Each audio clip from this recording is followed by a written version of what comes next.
Guys, mao ni ang ilahang oil depot ni brother sa Banban, Taganaan. So, pagdunggo sa barko, dire-diretso. So, mo ni kuhaanan sa kuan, mga gasolina, krudo. So, lain-lain lang gasolina ng krudo. Sabi kada ko nga oil depot, guys.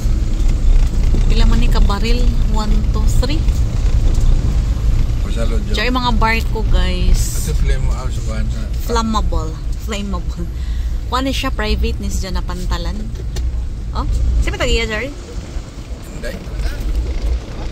So, di ara mga nakaparking na ng mga kuan.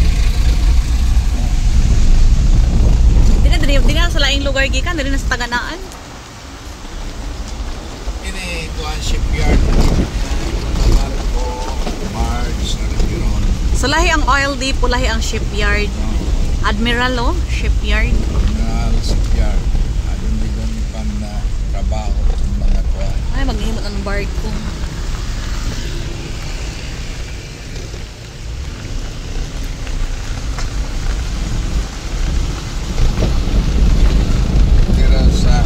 Pero sa Ligao, diniraan.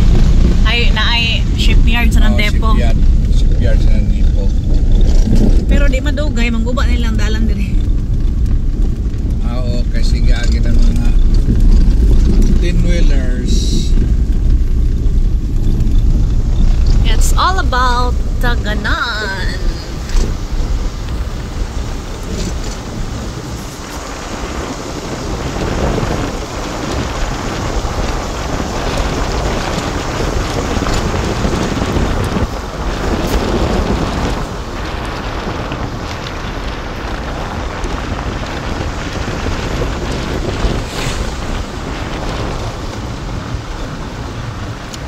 Kakao dyan sanan kasubaan, kining tanan ato tagngayanan, taghatagnaw ay kinutuban, matamis matinudanon, kumanan surigaw non, surigaw ikaw gadzud ang modya, bandera mo tinahod og kilaya na, ug sa kita angay nga maglipay, pagbatita kahayahay, probinsya ta pagkalinaw, bisan diin wayay makalakaw, pahimuslan sa nanig na dyan, para sa ato kaliwatan, sa imo kami makigangay,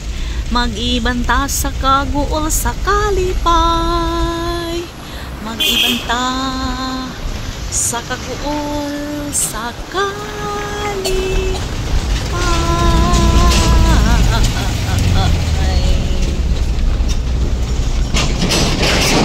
Okay. Kini hamasan ni padulong ni mga kuan diri. Kuan man diyon katong Taganaan pagyapon.